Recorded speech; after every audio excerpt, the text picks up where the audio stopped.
Você quer mais uma caneta pra rabiscar a mão aí, ô bebezão? Gastando a bunda na puta. Só dá prejuízo esse menino. Não, parou, senão eu não vou parar mais. Não era pra tirar o esmalte, não a tinta da mão.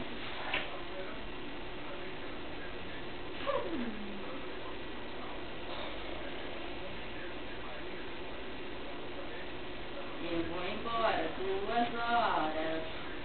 Vou chegar lá 8h30. E a Natália, César, como que tá?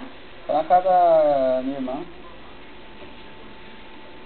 Minha mãe me falou que ligou cedo lá, que eu tava limpando a casa. Aqui. A Natália tá limpando? Nossa, vai. Põe a menina pra limpar a casa.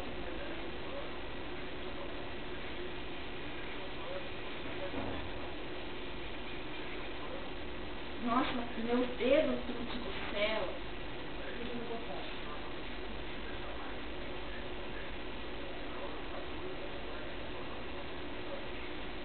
Próxima vez que você voltar, vai ter que mandar aumentar essa porta pra você entrar.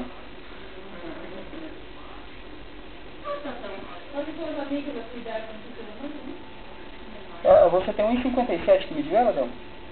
Me deu 1,57, né? Eu medi o Gil, deu 1,57 também. Só que o Gil é magro, Deus do céu. Seu filho é feio. Não, mas eu medi falso, eu acho que eu medi. Por isso que eu acho que eu medi errado ela. Seu filho é rico do céu. Você achou que... É mais feio do que não sei o quê. Olha, perdendo o palito aí, ó.